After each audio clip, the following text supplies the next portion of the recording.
Boas-vindas a Osíris, a primeira múmia.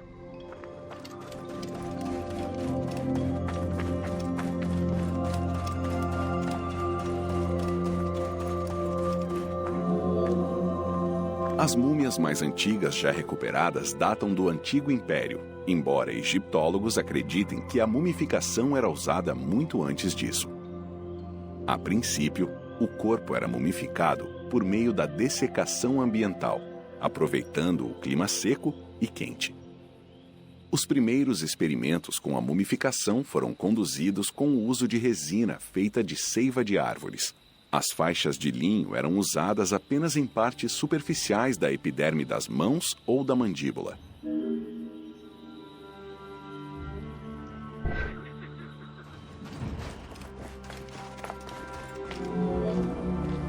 Ideologicamente, o desejo de preservar o corpo não aparece explicado até o ano 3600 a.C., quando a crença egípcia de que o corpo abrigava a alma foi finalmente documentada, para que os egiptólogos modernos pudessem decifrar.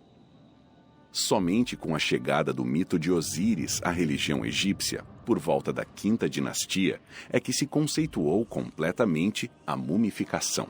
A partir daí, a prática ganhou uma base mitológica e ideológica.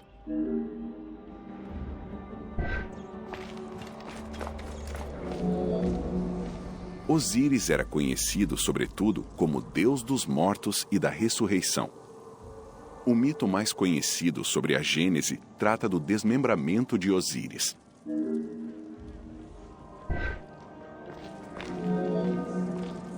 Foi Plutarco quem resumiu a história da forma mais simplificada e completa.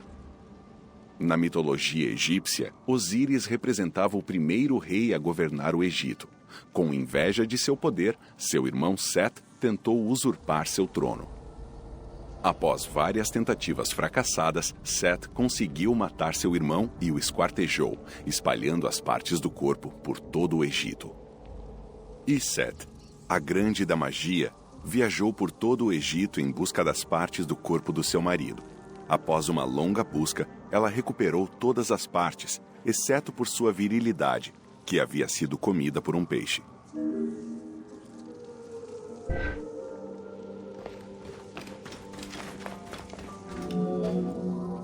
Depois, Iset recompôs o corpo de seu marido, unindo suas partes com faixas de linho. Ajudada por sua irmã Néftis, outra feiticeira poderosa, elas devolveram o sopro da vida a Osíris. Isso não apenas o trouxe de volta à vida, mas também lhe permitiu recuperar sua virilidade por tempo suficiente para engravidar Iset, garantindo assim sua descendência antes de morrer de novo. Assim nasceu Horus.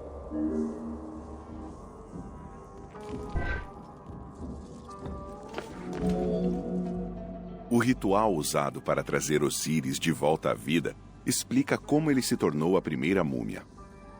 Por isso, é comum vermos representações de Iset e Néftis, as feiticeiras que devolvem a vida aos mortos, nos sarcófagos dos reis.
Boas-vindas a As Múmias do Egito Antigo.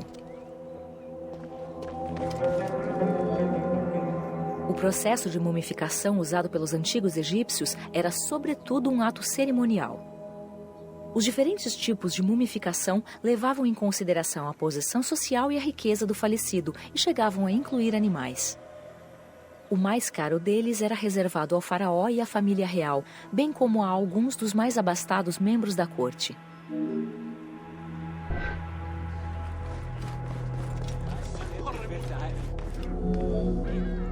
O primeiro passo era a limpeza. Assim que os corpos chegavam ao local da mumificação, eles eram colocados em mesas inclinadas para drenar os fluidos corporais. A seguir, eles eram limpos por sacerdotes até ficarem prontos para o processo de purificação.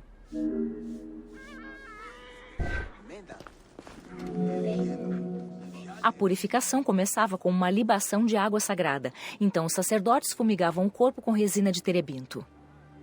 Após o ritual de limpeza, os sacerdotes usavam óleos, especiarias e essências para purificar ainda mais o corpo do defunto. Por fim, todos os pelos eram meticulosamente removidos.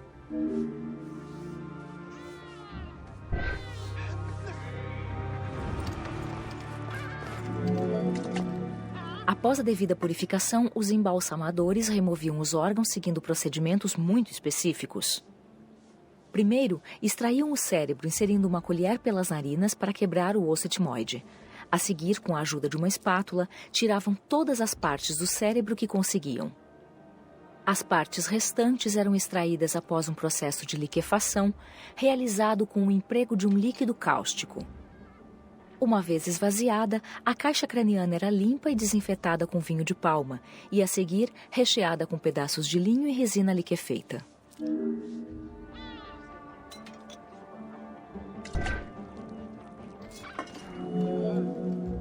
Depois de cuidarem do cérebro, os embalsamadores faziam uma incisão no flanco esquerdo e extraíam com calma as vísceras. O interior do corpo também era limpo com vinho de palma, então os embalsamadores enchiam o ventre com mirra pura, canela e outros perfumes e suturavam a incisão. As vísceras removidas eram lavadas com vinho de palma e recobertas por ervas trituradas antes de serem colocadas em vasos canópicos.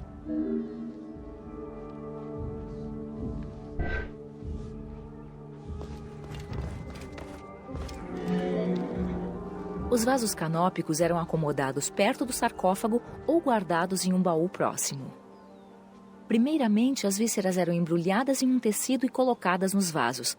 Conforme o ritual foi se sofisticando, foram adicionados ao processo ungüentos, especiarias e até água e natrão.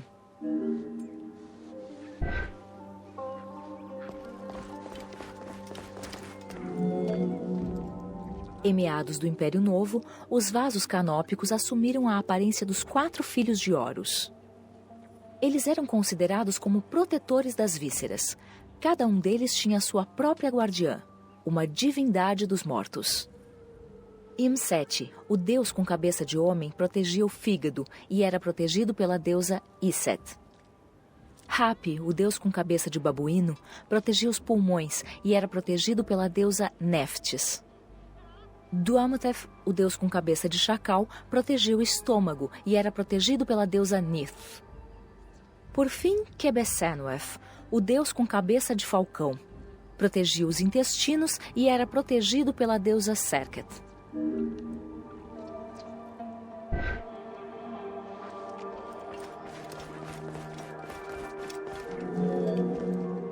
O natrão é um mineral natural que se encontra em evaporitos. Essas rochas sedimentares são compostas de sais minerais e eram extraídas dos leitos de lagos egípcios.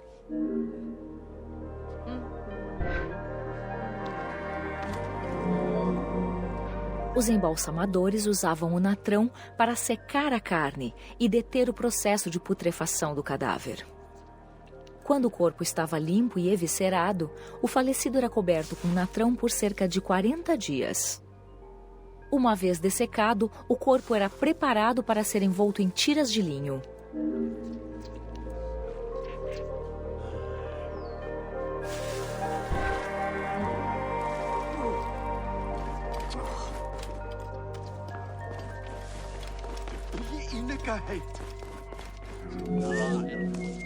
Após ter sido completamente dessecado pelo tratamento de natrão, Os embalsamadores untavam e pintavam o corpo e, às vezes, até adicionavam uma peruca.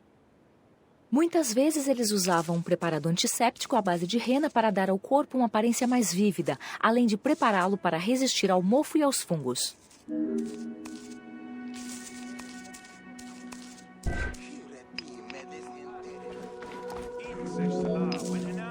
A seguir vinha a fase que dava às múmias sua aparência mais conhecida, o enfaixamento. No início, cada parte do corpo era enfaixada separadamente. Os homens tinham os braços cruzados sobre o peito. Já as mulheres tinham o braço direito dobrado sobre os seios e o esquerdo esticado ao lado do corpo. Contudo, as técnicas evoluíram ao longo do tempo. No fim, o corpo inteiro era enrolado com os membros ao lado do corpo e técnicas de produção de faixas de linho cada vez mais sofisticadas e diferentes foram desenvolvidas.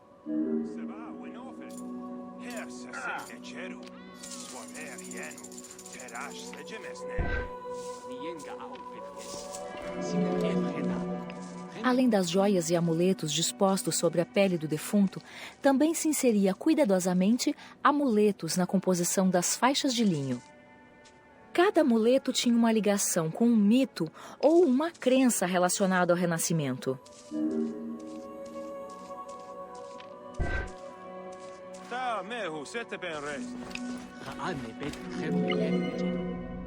As máscaras eram uma parte importante dos adornos da múmia. Porém, as primeiras eram de madeira e muito caras.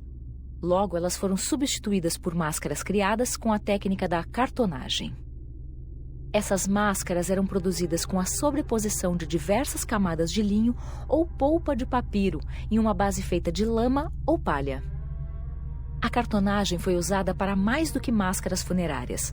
Ornamentos e os caixões dos animais da época baixa também foram feitos dessa forma.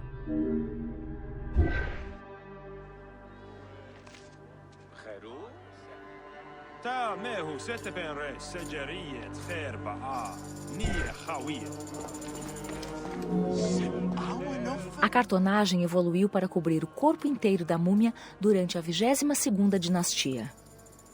As múmias eram colocadas sobre uma tábua dentro de um invólucro de cartonagem que era atado por um cordão na parte posterior. Esta técnica era muito barata e visualmente agradável, tornando-se muito popular em todas as camadas da sociedade.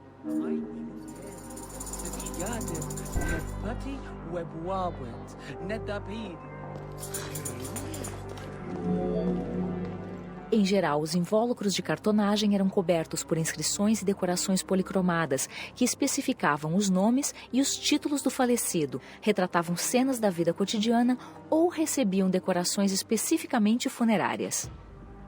Isso foi um presente para os egiptólogos que desejavam conhecer os ritos funerários do Antigo Egito.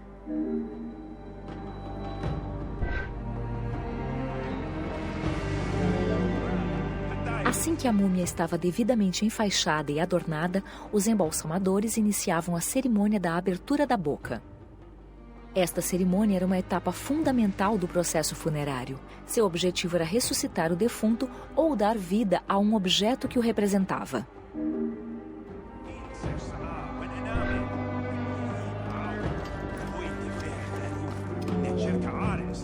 A abertura da boca era composta por nada menos do que 75 etapas diferentes.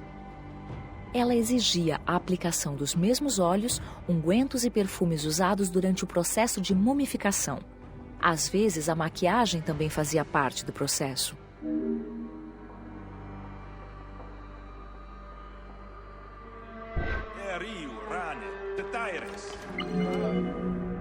A última etapa deste longo ritual era o ato de tocar a boca com um enxó, para incutir simbolicamente o sopro da vida no corpo inerte.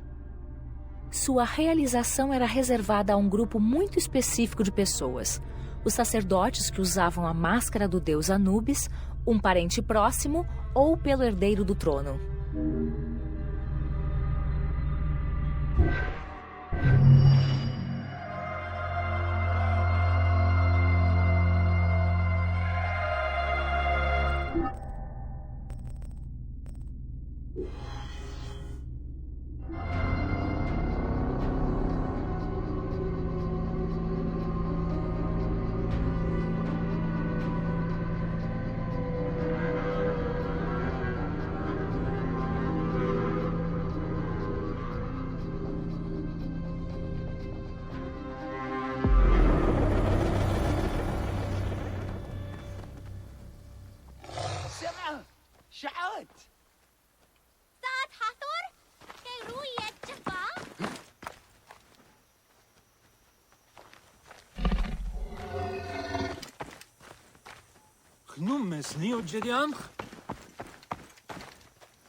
Boas-vindas a Importância das Múmias.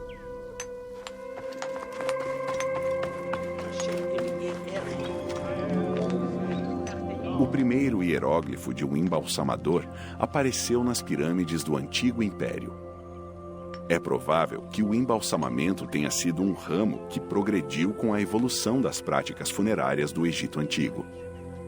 Embora não saibamos como o embalsamamento se tornou uma profissão, sabemos que os embalsamadores tinham uma hierarquia e que cada embalsamador era especialista em uma fase específica do processo de mumificação.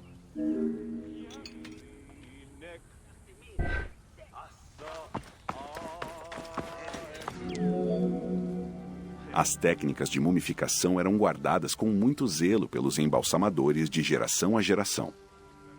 Apesar de seus esforços, Heródoto e Diodoro descobriram seus métodos tempos depois, mas os historiadores duvidaram da validade de seus escritos.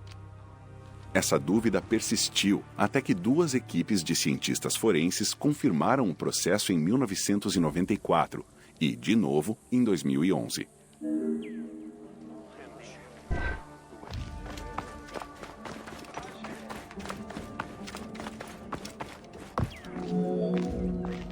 O Ouabet, ou lugar puro, era onde os embalsamadores mumificavam os corpos dos defuntos.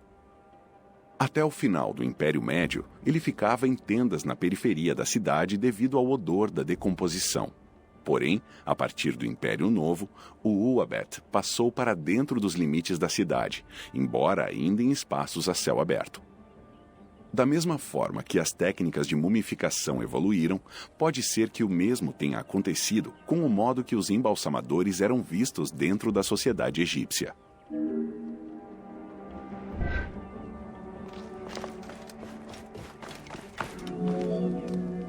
O faraó tinha acesso aos rituais de mumificação mais elaborados. Os cidadãos mais ricos do Egito também desfrutavam de opções complexas de embalsamamento, embora nenhuma delas permitisse a remoção do cérebro ou das vísceras. Após purificarem o corpo, os embalsamadores injetavam um líquido pelo reto, selavam o orifício e deixavam a mistura repousar. A seguir, eles mergulhavam o corpo no natrão por até 40 dias. Quando o corpo estava seco, o selo era removido e as entranhas eram expulsas com o líquido injetado, deixando apenas a pele e os ossos do defunto, que eram envoltos em linho e devolvidos à família para o enterro.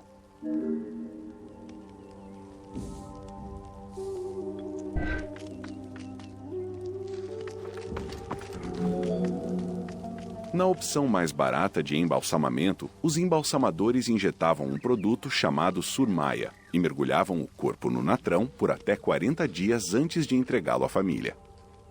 Para aqueles que não podiam pagar por nenhum processo de embalsamamento, os enterros no deserto ofereciam uma alternativa paupérrima de funeral.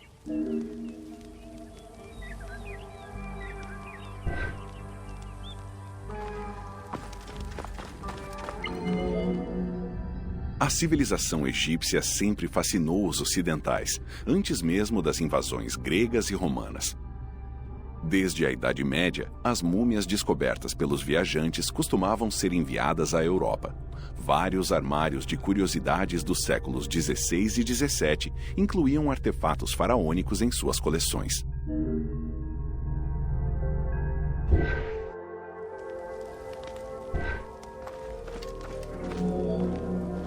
O fenômeno da egiptomania começou com a campanha de Napoleão Bonaparte no Egito, que durou de 1798 a 1802.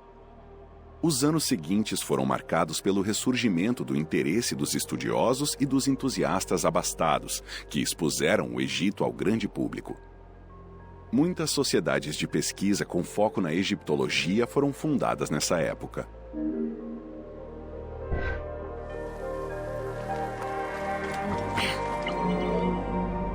Em 1868, começou o turismo em massa no Egito, sob a égide da agência Cook. Os ricos faziam viagens recreativas ao Egito e traziam múmias na volta. Já em casa, eles organizavam noitadas, em que desembrulhavam as múmias, retirando as faixas de linho e os amuletos camada por camada. Esses encontros eram considerados o ponto alto da temporada cultural. As coleções de muitos museus foram fundadas como consequência direta dessa pilhagem em massa.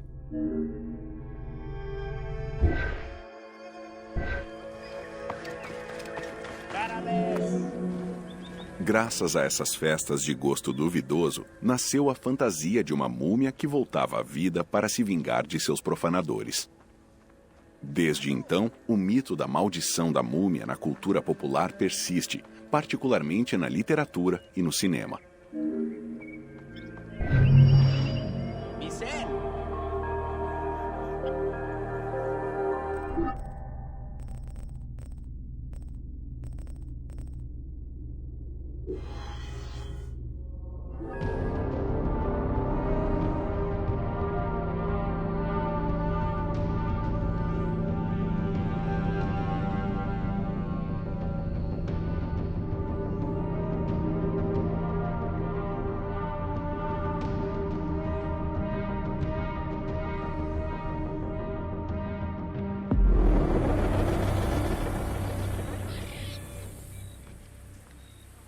Θεήγαρουν μενέιν, κρέντον αμπρασί εξουσί, υπάρουν για αυτούς κρυμμένοι να νούνα.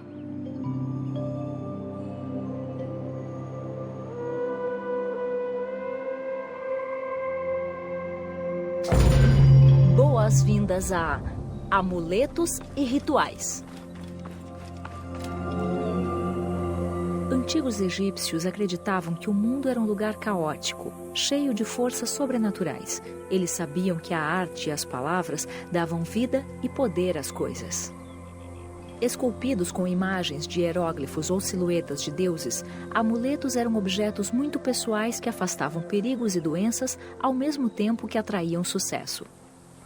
Alguns amuletos eram temporários, destinados a resolver um problema específico, enquanto outros eram para ser usados no além.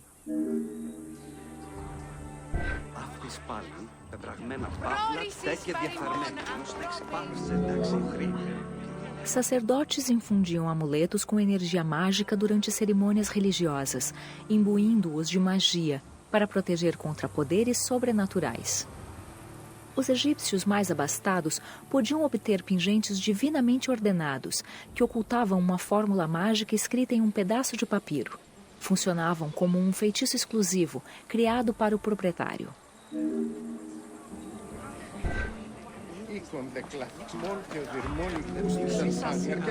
A religião era tão importante para os antigos egípcios que permeava todos os aspectos do seu dia a dia. Como a água era a fonte da vida e tinha o simbolismo de purificar o corpo e a alma, todas as rotinas diárias começavam com abluções. Orações pessoais aos deuses às vezes eram escritas ou faladas, com orações de família sendo passadas de geração a geração.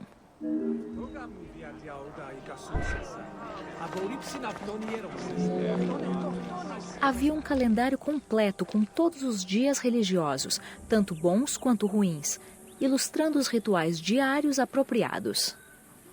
Além de vinho, leite e ungüentos, as oferendas aos deuses iam de pequenos amuletos a estátuas em tamanho real e santuários de família.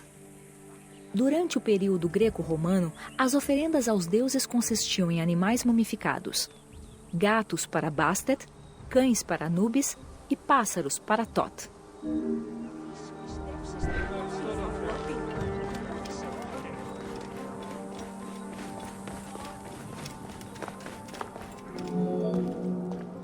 Considerados mensageiros dos deuses, oráculos ofereciam orientação a todos, independentemente do status social.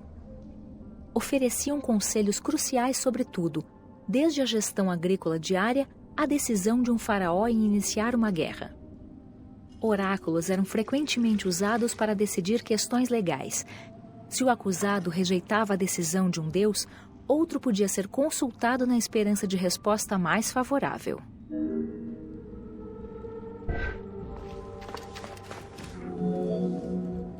Foram oráculos que guiaram o marinheiro grego Bato à costa da Líbia, onde ele fundou uma colônia conhecida como Cirene. Durante a campanha de Alexandre o Grande pela conquista da Pérsia, ele consultou o oráculo no templo de Amon, no oásis de Siuá, e posteriormente foi ordenado um ser divino.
Boas-vindas a Templos e Rituais do Egito Antigo.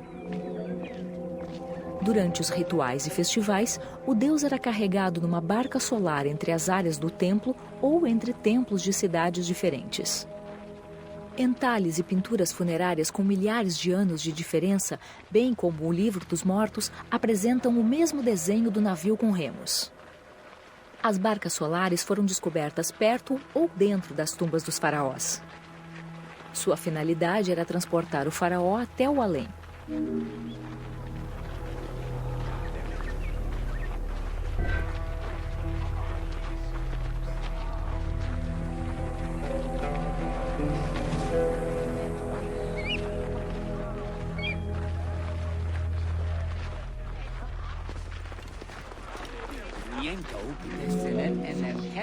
Os antigos egípcios acreditavam que Ra, o deus do sol, viajava pelos céus num barco conhecido como barca solar.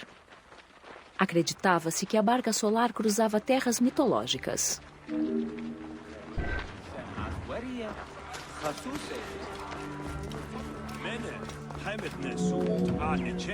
Ra acreditava que a humanidade conspirava contra ele. Ele mandou Sekhmet, a deusa da guerra com cabeça de leão, matar todos os humanos. Para seu desgosto, Ra percebeu que não sobraria ninguém para adorá-lo caso todos os humanos fossem eliminados. Para deter a fúria de Sekhmet, ele tingiu a cerveja de vermelho com suco de romã para que ela parecesse sangue. Sekhmet bebeu cada gota de cerveja que encontrou e acabou desmaiando de embriaguez. Quando despertou, ela estava mais calma e seu rosto de leão se transformou em Bastet. O Festival da Embriaguez era celebrado em homenagem a esse mito.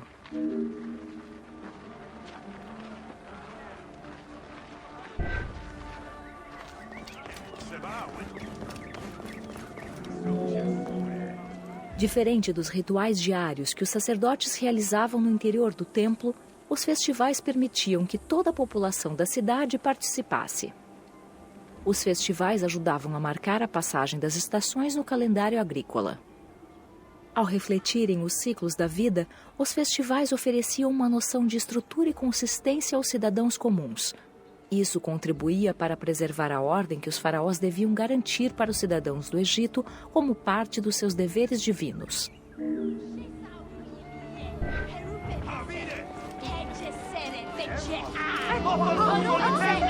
A importância desses festivais é demonstrada por sua longevidade. Há registros que mostram que os festivais de Osíris ocorreram por mais de 2000 anos.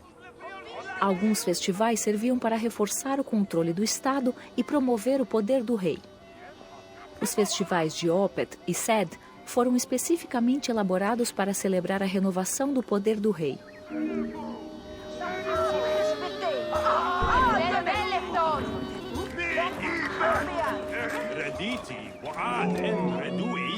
A hierarquia do templo consistia de sumos sacerdotes, diversos tipos de sacerdotes, escribas e servos.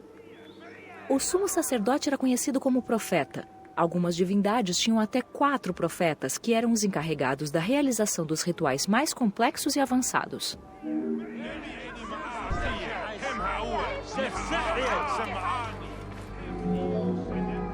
Os sacerdotes egípcios não se limitavam às tarefas religiosas e desempenhavam papéis cruciais na administração do Egito, a maioria dos quais servia para reafirmar o faraó como ente divino.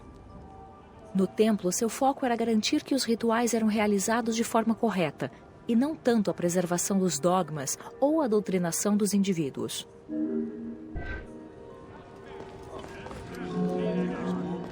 Os escribas eram os guardiões das ciências sagradas. Alguns sacerdotes eram associados a ritos funerários e considerados como detentores do conhecimento médico. Os servos do Ka eram sacerdotes de nível mais baixo e carregavam comida e oferendas nos rituais funerários. Os sacerdotes leitores se distinguiam por sua capacidade de leitura, e seu principal dever era recitar textos religiosos especializados no templo e em rituais funerários.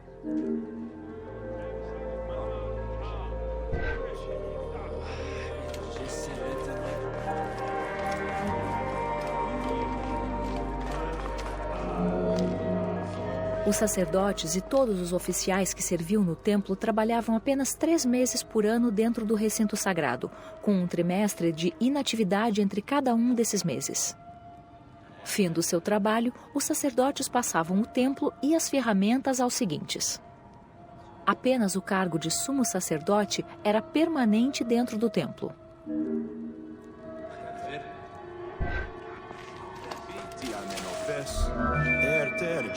A parte mais sagrada do templo era chamada de Djeser Djeseru, ou a mais sagrada de todas. A deidade do templo era colocada no mais sagrado dos santuários interiores. Apenas os sacerdotes podiam entrar nele. Realizavam-se oferendas e rituais que nem mesmo o faraó podia testemunhar. Nossa equipe decidiu permitir o acesso dos personagens a este espaço em alguns templos, embora fosse uma área reservada aos sacerdotes.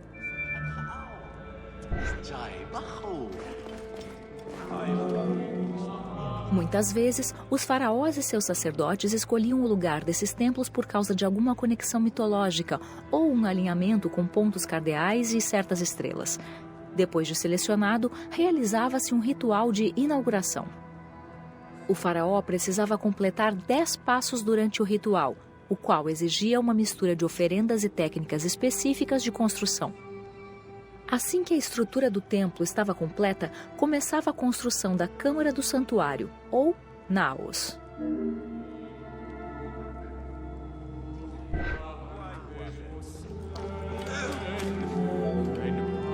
O Naos abrigava a estátua do deus. A representação da deidade era geralmente em pedra ou madeira e decorada com ouro, prata e pedras preciosas. Os templos menores tinham apenas um Naos, enquanto os complexos maiores, como o Templo de Karnak, tinham mais câmaras para homenagear deuses como Amon, Ptah e Osíris. Acredita-se que cada estátua era um receptáculo para a presença ou essência do Ka do deus, que lhe permitia adotar uma forma física. Por meio da estátua, o deus vinha ao santuário para comer, beber e se comunicar com o faraó ou os sacerdotes que estivessem no seu lugar.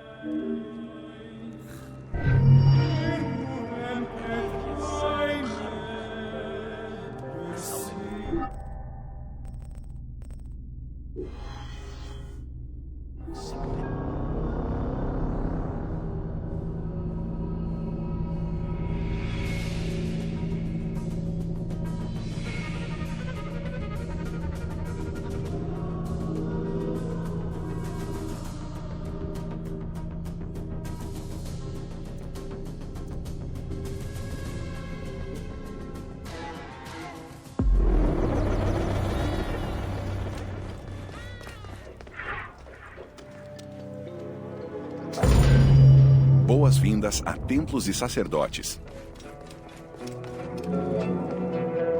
Desde sua fundação, a cidade de Mênfis favoreceu a adoração ao deus Ptah. O principal templo de Ptah era o Hut-Ka-Ptah, que significa Palácio do Ka de Ptah. O nome do templo, traduzido para o grego como Egiptos, acabaria evoluindo para o nome moderno, Egito.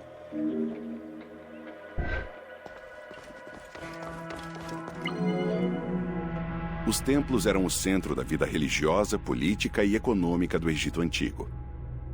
Esses locais sagrados eram vistos literalmente como a casa dos deuses e das deusas. Assim, cada aspecto deles exigia cuidado e reverência, que eram realizados por meio de rituais elaborados.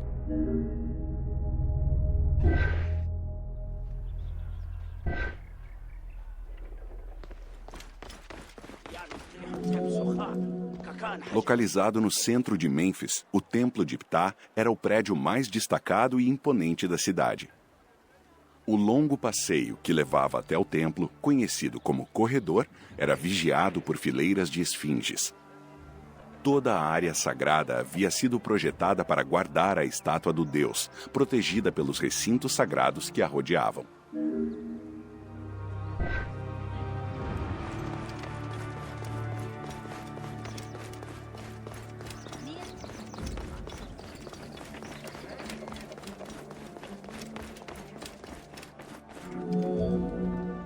O corredor terminava em um pátio circundado por um pórtico, adornado com colunas esculpidas para parecerem palmeiras. Durante festivais especiais, a população em geral podia acessar esse local, mas sob nenhuma circunstância ela poderia adentrar os espaços sagrados que ficavam além do pátio.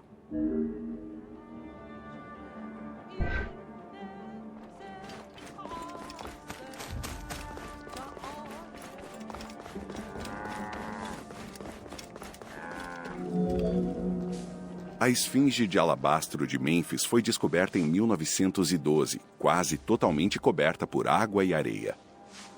Com 8 metros de altura e pesando cerca de 90 toneladas, ela ainda está sobre seu pedestal original. Embora seja chamada de esfinge de alabastro, ela foi esculpida, na verdade, em calcita comum, que é semelhante ao alabastro em aspecto e textura.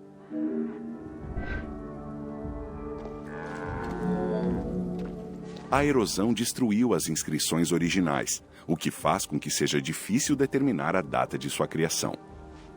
Os egiptólogos acreditam que seu semblante lembra Amenhotep II. Assim, ela poderia ter sido esculpida entre 1700 e 1400 a.C. Acredita-se que este monumento ficava do lado de fora do templo de Ptah, sendo integrado posteriormente com as ampliações do complexo.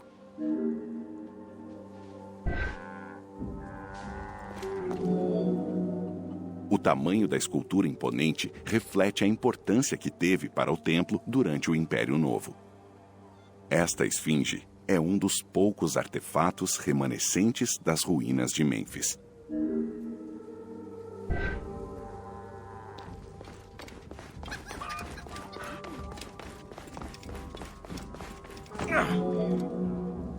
Na cultura egípcia, alguns animais eram associados aos deuses, enquanto outros eram considerados deuses vivos.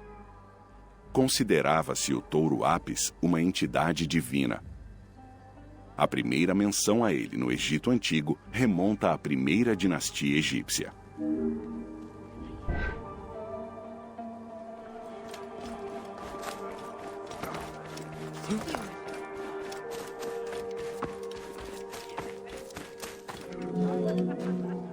Apis foi, originalmente, o símbolo da fertilidade. Ele era vinculado ao deus Ra, com a imagem do sol que carregava entre os chifres. Mais tarde, ele foi associado a Osíris, o senhor do submundo, tornando-se a divindade funerária Osorapis. Durante a 18ª dinastia de Mênfis, a associação do touro Apis com a deidade da cidade lhe rendeu o título de Arauto de Ptah. O touro Apis era tão reverenciado que até Alexandre o Grande prestou-lhe homenagens ao chegar a Mênfis.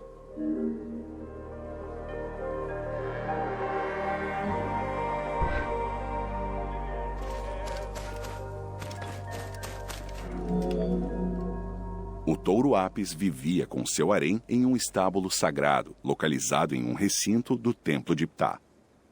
Cada touro ostentava 29 símbolos da sua divindade, entre eles uma marca em forma de águia em seu lombo, o pelo da cauda dividido em 2 e uma marca de escaravelho sob a língua. Os sinais correspondiam ao ciclo lunar. Após sua morte, os egípcios procuravam sua forma reencarnada em meio ao rebanho.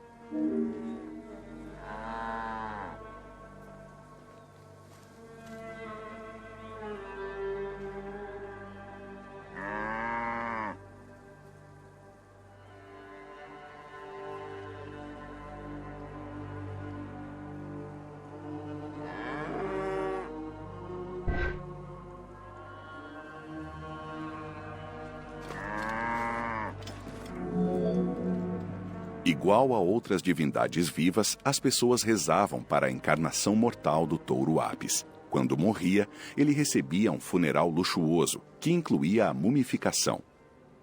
Até o reinado de Ramsés II, os touros Apis eram enterrados em sepulturas individuais em Saqqarah.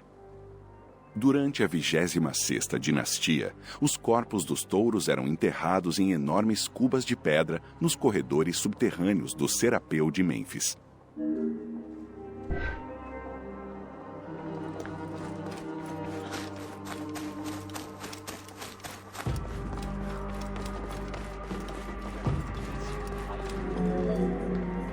Os egípcios antigos acreditavam que os rituais do templo eram essenciais para manter a ordem no cosmos e permitir a comunicação entre humanos e deuses. O faraó devia realizar oferendas como parte de uma promessa dupla feita aos deuses: ser um soberano justo e evitar que o caos tomasse conta do Egito.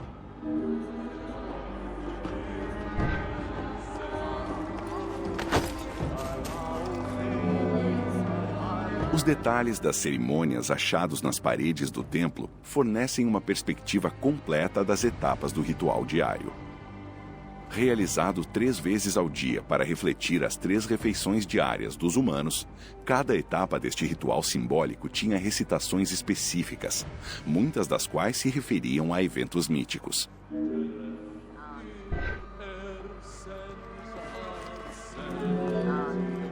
Primeiro, o sumo sacerdote devia acordar o deus com um canto. A seguir, os selos das portas do santuário eram rompidos e os ferrolhos abertos. O ato de abertura das portas era um gesto simbólico, pois permitia que a deidade enxergasse. O sacerdote se curvava e beijava o solo.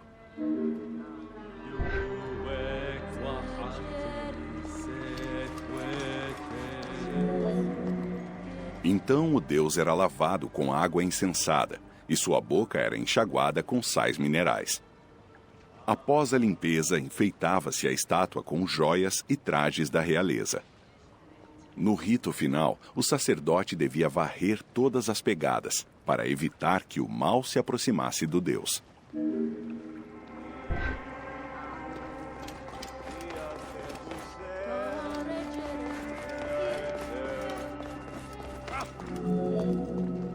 A hereditariedade era a principal fonte de novos recrutas. Era raro alguém de fora receber essa posição.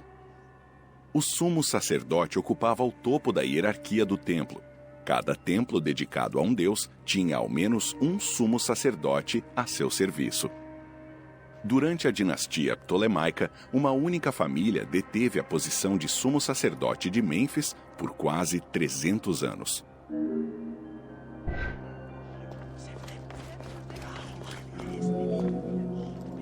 Os candidatos a sumo sacerdote ascendiam na hierarquia do templo. O escolhido para ocupar a posição elevada de sumo sacerdote costumava ser confirmado pelo faraó. Muitos dos sumos sacerdotes também ocupavam cargos elevados no governo. As famílias que ostentavam tais títulos tinham a tendência de formar alianças, acumulando assim mais terras e riquezas. As mudanças nos equilíbrios de poder às vezes resultavam em conflitos mais ou menos abertos entre os sacerdotes e os faraós.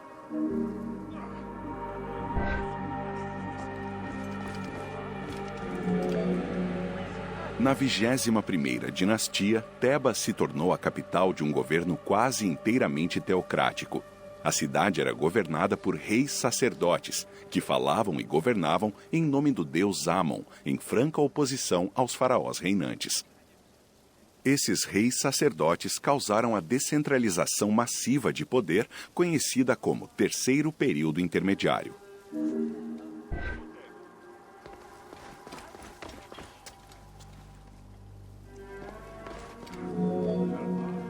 A instituição educacional no Egito Antigo era conhecida como a Casa de Vida. Frequentada pelos filhos da elite e do clero, era um lugar feito especialmente para o status social de seus alunos. As primeiras referências a esse tipo de instituição remontam aos decretos reais do Antigo Império.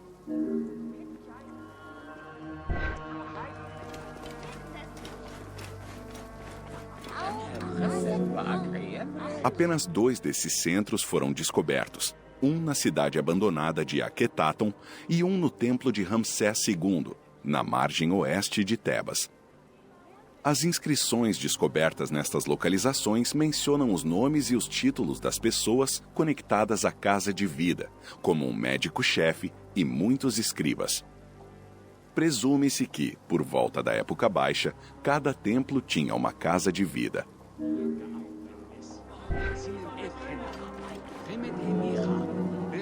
A Casa de Vida oferecia treinamento para a elite, destinada a profissões como astrônomos, médicos, veterinários, diplomatas, arquitetos, tradutores ou teólogos. Algumas instituições se concentravam em disciplinas específicas, o que fazia delas um ponto central do país.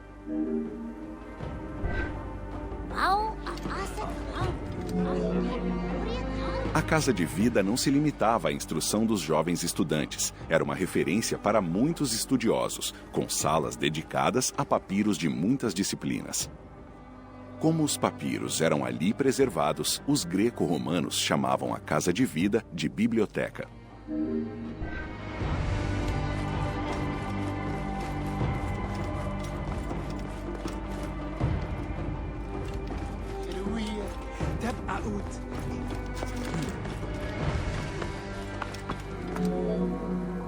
A economia do Egito Antigo era baseada em um sistema desigual de redistribuição de bens. O Estado do Egito arrecadava as colheitas e os templos as distribuíam nas províncias. Visto que as únicas pessoas capazes de contar e assegurar uma distribuição justa eram os escribas instruídos, os templos acabavam desempenhando um papel fundamental nesse processo.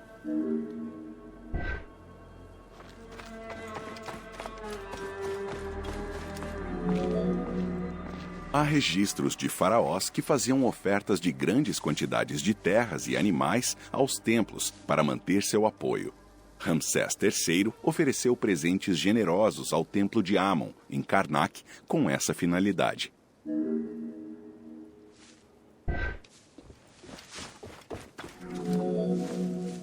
Palácios, armazéns e celeiros foram construídos dentro do complexo do templo para melhor controlar a redistribuição de bens. Os montantes de bens registrados, combinados com todas as outras funções desempenhadas pelos templos, servem apenas para confirmar seu poder como centros de poder econômico, religioso e político dentro do Egito.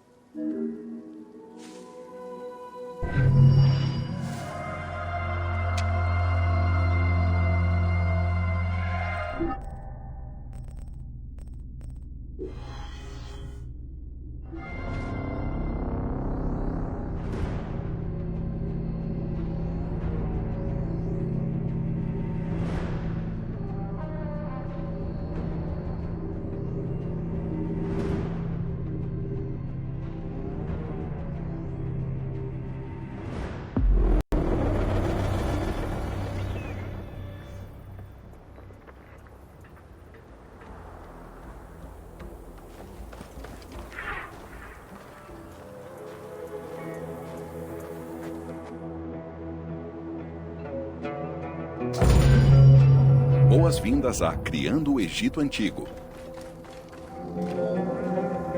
Feitas de tijolos de argila, as construções mais antigas do Egito não eram permanentes. Apenas templos religiosos e monumentos funerários eram feitos para suportar a ação do tempo. Para essas estruturas importantíssimas, os egípcios usavam calcário, arenito e materiais mais duros, como granito, quartzito e travertino. Esses pesados blocos de pedra eram transportados de pedreiras localizadas a centenas de quilômetros de distância.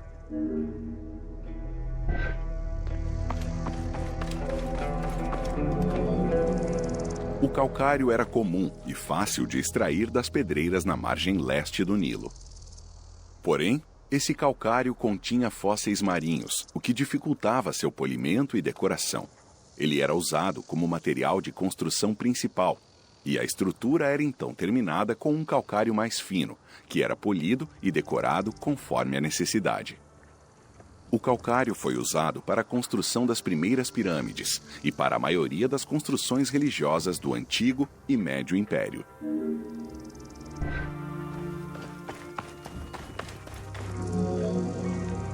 Os egípcios antigos preferiam usar leitos de rochas sedimentares ou camadas de arenito e calcário, porque eles costumavam ser fáceis de extrair.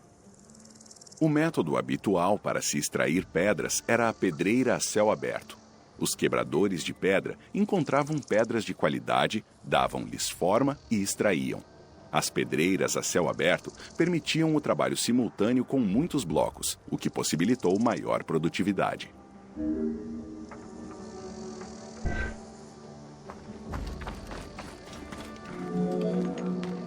Os trabalhadores desenhavam uma grande grade diretamente na superfície da pedra, tomando cuidado para deixar um espaço entre os blocos. Isso lhes permitia isolar os diferentes blocos e criar uma fenda que facilitava a extração.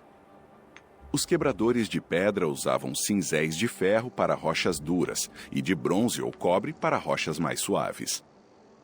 A remoção do material entre cada bloco criava uma fenda. Em algumas pedreiras, essa fenda era larga o bastante para acomodar um trabalhador, que depois cortava o bloco inteiro em loco. Para as rochas mais duras, como o granito, os trabalhadores faziam buracos e introduziam cunhas de madeira neles. A seguir, encharcavam a madeira até ela inchar e partir a rocha.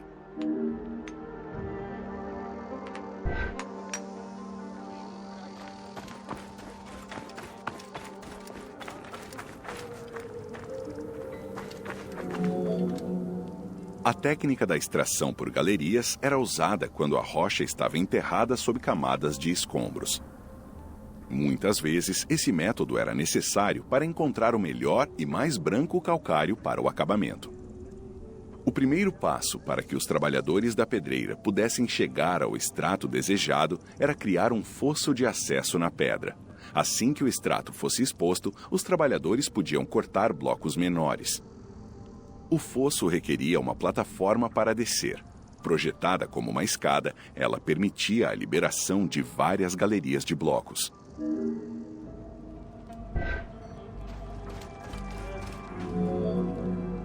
Para cortar a pedra, eles faziam um talho longitudinal e então cortavam a rocha em um ângulo de 90 graus. O lado inferior era determinado a partir das camadas geológicas ou com um corte horizontal. Inseriam-se cunhas de madeira na rocha a golpes de martelo. Dessa forma, geravam-se ondas de choque que fraturavam os blocos no veio.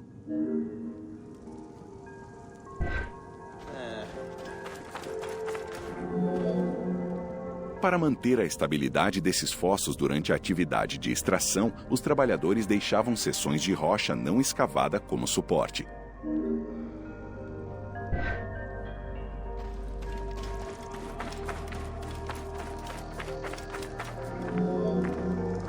Em cada pedreira havia santuários dedicados à proteção dos trabalhadores. Em particular, os trabalhadores das pedreiras consideravam Serket, a deusa escorpião, uma deidade muito poderosa. Cada mina e pedreira do Egito Antigo tinha um encantador de escorpiões, que diziam ter poderes mágicos para afastar os perigosos animais e manter os trabalhadores a salvo.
Boas-vindas a trabalho e transporte.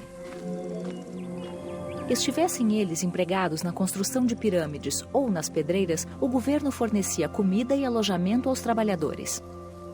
Os trabalhadores das pirâmides e das necrópolis reais habitavam vilarejos permanentes, como o famoso Deir el-Medina. Os trabalhadores das pedreiras tinham alojamentos temporários. Precisava-se de trabalhadores de todos os níveis de habilidade, desde operários para preparar gesso, oleiros, carregadores de areia, até pedreiros competentes para moldar os blocos.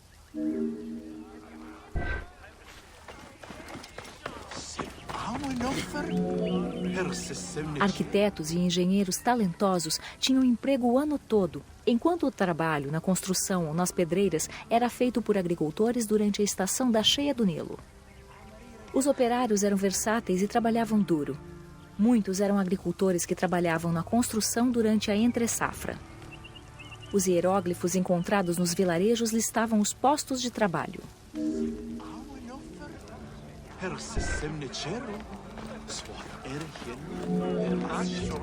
A pesquisa arqueológica mostra que a comida não era armazenada nem preparada na obra.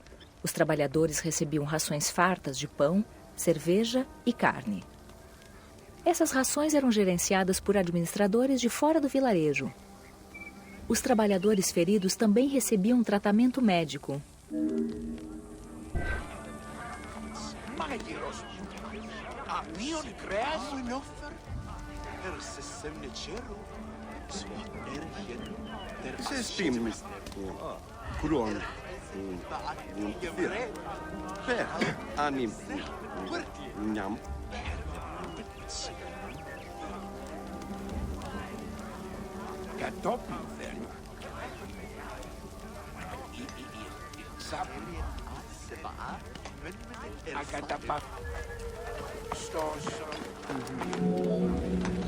Enquanto algumas pedreiras eram próximas do Nilo, outras eram localizadas no meio do deserto e exigiam longas expedições.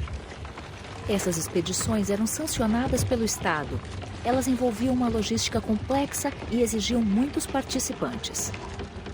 Para transportar um bloco por terra, os trabalhadores tinham que superar o peso e a fricção da carga.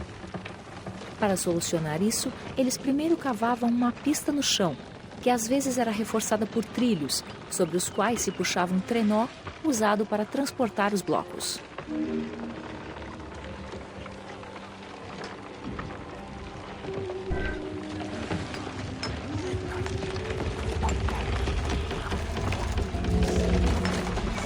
Sempre que possível, os blocos eram derrubados de uma elevação para dentro do trenó.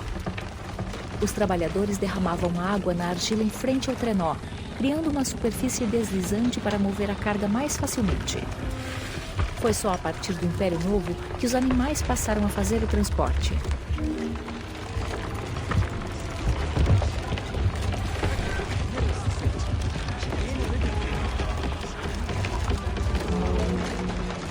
Durante a estação da cheia, o Nilo chegava ao seu maior caudal, o que permitia o transporte das cargas maiores e mais pesadas.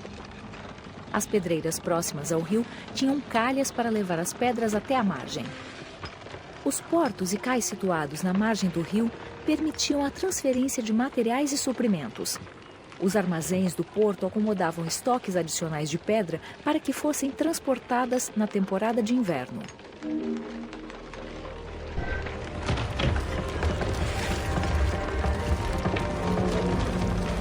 Os papiros de Ouad al-Jarf detalham uma carga de 30 blocos de calcário que pesavam entre 70 e 80 toneladas, destinada à pirâmide de Khufu. Um dos papiros é um fragmento das notas de um capataz da Grande Pirâmide. Ele detalha o transporte dos blocos de calcário das pedreiras de Tura até o local da construção da pirâmide. Os outros papiros são registros de envio contendo arquivos dos marinheiros escalados para navegar o Mar Vermelho e o Nilo.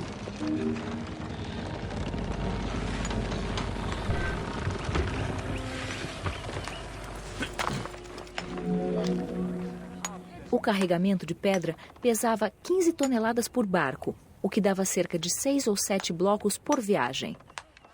Para cargas mais pesadas, como obeliscos, pilares monolíticos ou estátuas gigantes, usava-se barcos maiores.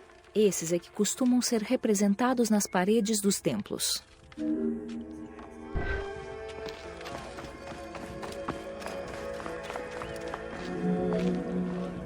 O transporte fluvial era a forma mais eficiente de transportar blocos de pedra entre a pedreira e o canteiro de obras. Os blocos eram transportados por flotilhas de vários tipos de barcos. A ilustração mais detalhada do transporte fluvial é o relevo da barca da rainha Hatshepsut, acompanhada de uma flotilha.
Boas-vindas à Agricultura e Estações.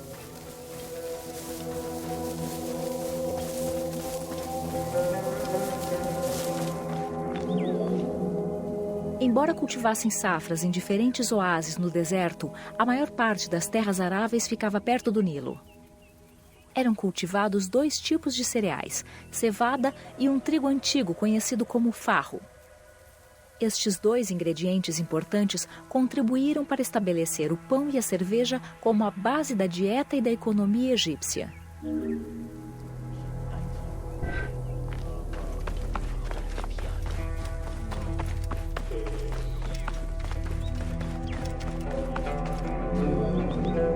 A era ptolemaica criou uma revolução agrícola, com a introdução de técnicas agrícolas avançadas e novos tipos de grãos como arroz, trigo duro e painço.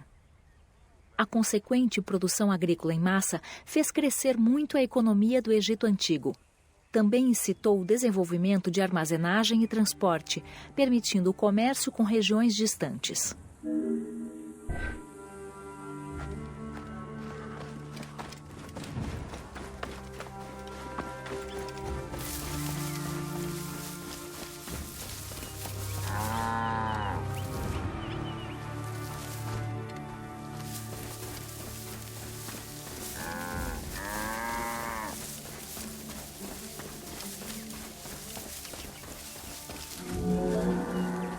As rações de pão e cerveja faziam parte de um sistema de pagamento por escambo.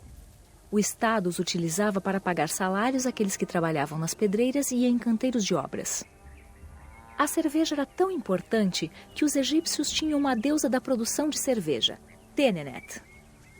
Tenenet é vista em muitas pinturas e esculturas com cerveja, e mulheres são retratadas como as principais cervejeiras.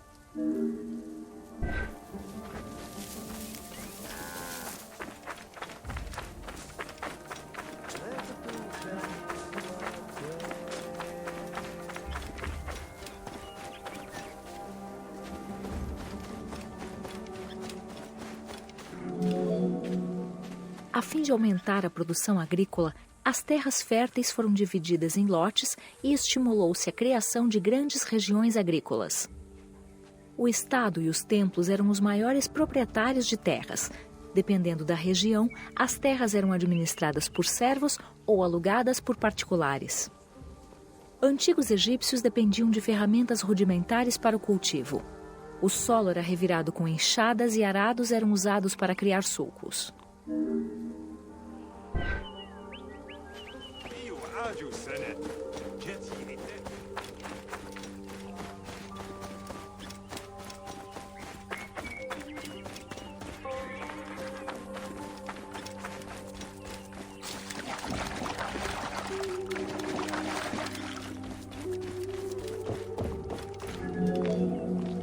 As 3 estações conhecidas como Akhet, Peret e Shemu correspondiam a etapas específicas do processo agrícola e às mudanças naturais do rio. O Akhet era a época da cheia, começando com o surgimento da estrela Sírius em julho.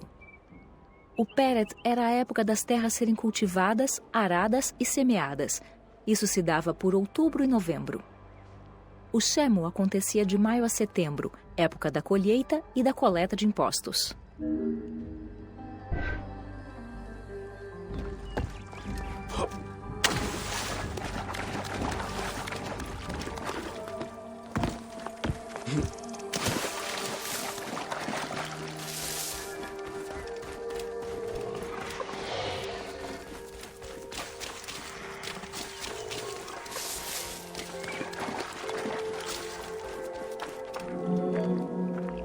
O dever do faraó era manter a ordem e proteger o seu povo. Os sacerdotes e os governadores locais também queriam o papel de protetores do povo.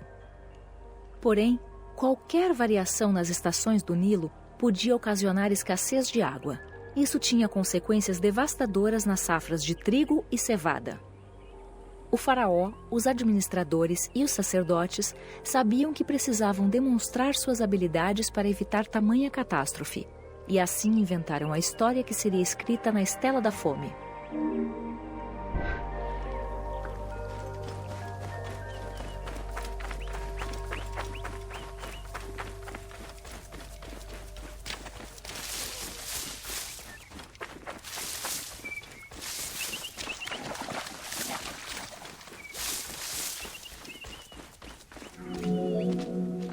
A história começa com o faraó temendo pelo seu povo. O nível do Nilo não subia havia anos e o povo morria de fome. Em busca do que provocava aquilo, Djoser vai falar com Khnum, o deus protetor da região e a origem da seca. Djoser faz oferendas ao deus e ordena que seus sacerdotes restaurem o templo de Khnum. Essas oferendas agradam ao deus e as cheias são restituídas. Esta história pretendia ressaltar a importância das deidades no dia a dia de todos, enquanto também demonstrava o papel crucial que os sacerdotes e o rei tinham em alimentar e proteger o povo do Egito.